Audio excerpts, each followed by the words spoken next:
आज हम बात करेंगे रोग प्रतिकारक शक्ति क्या होती है। यदि मैं बात करूं 1 या 2 साल पहले तक हम उतने हेल्थ के लिए अवेयर नहीं थे। बस जस्ट हमें हेल्थ अच्छी रखनी है, हमें वॉक करना है, हमें योगा करना है, हमें जिम करनी है, बस इतना ही पता था। बट जब से ये पैंडेमिक आया तब हमें पता चला कि रोग प्रतिकारक शक्ति की क्या अहमियत है।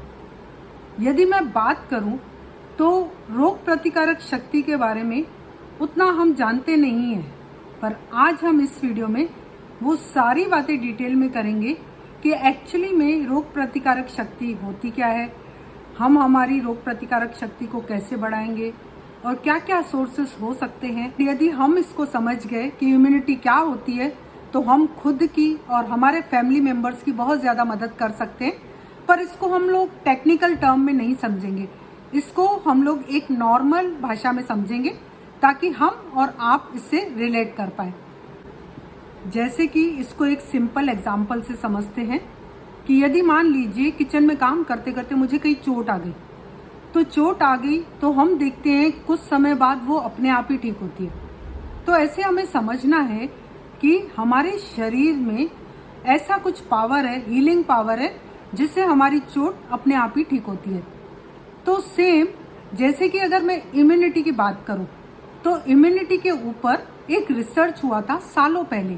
क्या हुआ था, एक जंगल में बहुत सारे पेड़ काट के एक जगह पे रखे गए और उसे पूरा साल भर रखा गया था।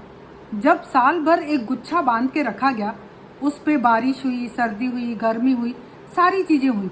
तो बाद में 1 साल के बाद उसी गट्ठे को खोल के देखा गया था कि उसमें से कुछ कुछ अभी तक जिंदा थे। तो वहां से इम्यूनिटी के बारे में पता चला और वो लोगों पे रिसर्च करके बताया गया कि इम्यूनिटी इस तरह से की जाती है। अभी यदि मैं इम्यूनिटी के बारे में बताऊं तो इम्यूनिटी कहाँ होती है, क्या कोई बता सकता है क्या?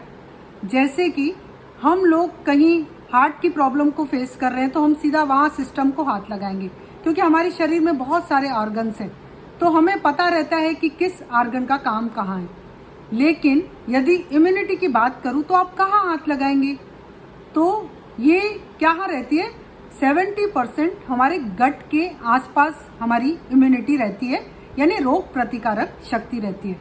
जैसे हमारे शरीर में ट्रिलियंस ऑफ सेल्स हैं, एक सेल के पीछे 10 बैक्टीरिया है और हमें क्या गलतफहमी रहती है कि बैक्टीरिया हमारे शरीर में पल रहे हैं, जबकि हम बैक्टीरिया के शरीर में हैं।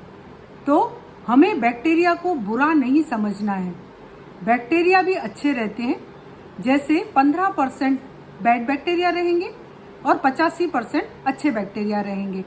यदि जब भी बैड बैक्टीरिया की क्वांटिटी बढ़ जाती है तभी हमारी इम्यूनिटी वीक होती है, मतलब रोग प्रतिकारक शक्ति हमारी कम होती है। अभी जो हम बात करेंगे जो कि इम्यूनिटी का सबसे कम होने का कारण, मतलब रोग प्रतिकारक शक्ति सबसे कम किस वजह से होती है, वो सबसे बड़ा कारण है हमारा मोटापा।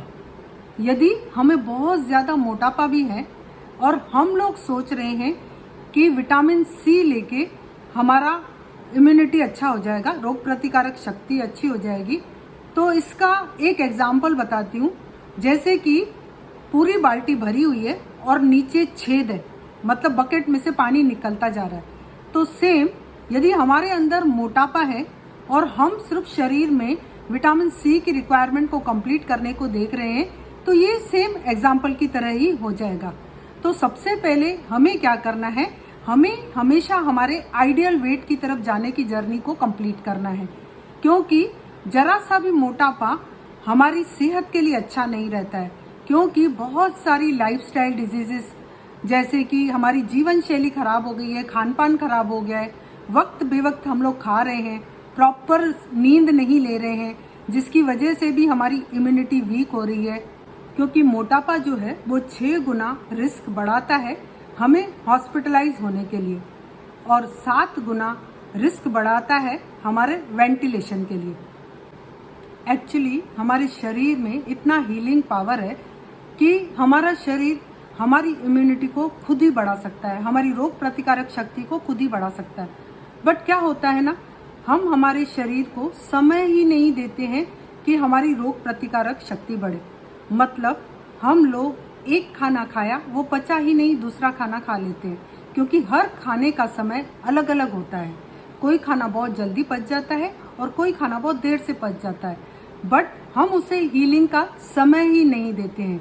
यदि हम लोग इंटरमिटेंट फास्टिंग का एक लें कि 12 घंटे तक हम फास्टिंग करें, तो डेफिनेटली हम लोग वहाँ से शुरुआत कर सकते हैं। एक्चुअली हमारा 1 किलो एक्स्ट्रा वेट हमारी रोग प्रतिकारक शक्ति पर दबाव बढ़ाता है।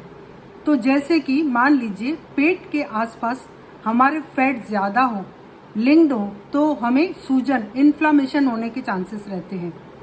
और यदि चेस्ट पे एक्स्ट्रा वेट होगा तो हमारे लंग्स पे वो दबाव डालेगा।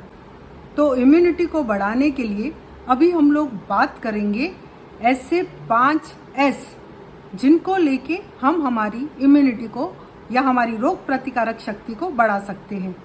जैसे कि पहला हो गया सैलेड, स्मूदी, सूप, स्ट्रेस और स्लीप। और जो लास्ट में हमेशा का है वो ओबेसिटी। यदि हमारे पास ज़्यादा रहेगी, हम आइडियल वेट पे नहीं आएंगे, तो डेफिनेटली हम लोग हमारी रोग प्रतिकारक शक्ति को खो रहे होंगे। तो अभी हम देखेंगे कि डेली रूटीन में हम लोग हमारी रोग प्रतिकारक शक्ति को कैसे बढ़ा सकते हैं। पहला तो विटामिन डी। जैसे हम लोग धूप में बिल्कुल भी नहीं निकलते हैं और आजकल तो एकदम निकलना बंद ही हो गया है, तो हमें क्या करना है, कम से कम 20 मिनट की धूप हमें ज़रूर लेनी है। यदि हम लोग धूप में बैठेंगे तो हम देखेंगे, जैसे कि हम लोग बोलते हैं विटामिन सी, या एग्जाम्पल भी ले लिया जाए विटामिन डी, तो जैसे कैल्शियम को भी एब्जॉर्ब करने के लिए क्या क्या लगता है, विटामिन डी और मैग्नीशियम उसके साथ होगा तो कैल्शियम एब्जॉर्ब होगा। तो क्या सिर्फ धूप से काम बनेगा क्या? हमें धूप में ज़रूर बैठना है। देन उसके बाद हमें थोड़ा खाने पे भी ध्यान देना है। जैसे कि मैंने बताया अभी कि सैलेड का इंटेक, क्योंकि जितना भी जीवित फूड है उसमें ऐसे एंजाइम्स रहते हैं जिससे हमारी रोग प्रतिकारक शक्ति बहुत ही अच्छी बढ़ती है। जैसे कि हमने जितना भी रॉ फूड खाया, कच्चा सलाद खाया, उसके बाद यदि मान लीजिए उसमें कुछ भी हम बाद में हैवी खा लेते हैं, बट कच्चा सलाद खाने की वजह से हम लोग हमारी रोग प्रतिकारक शक्ति को बढ़ा देते हैं और आगे कुछ भी खा सकते हैं।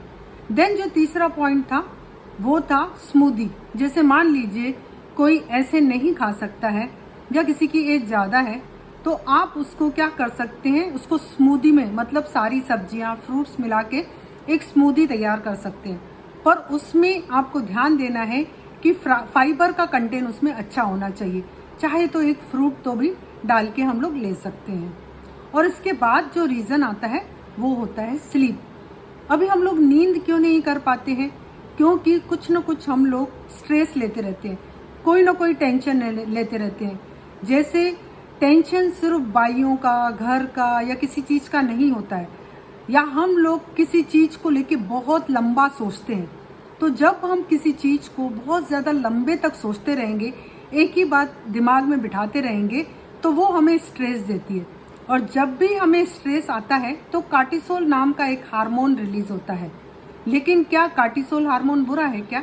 नहीं, वो अच्छा है, वो अपना काम करता है।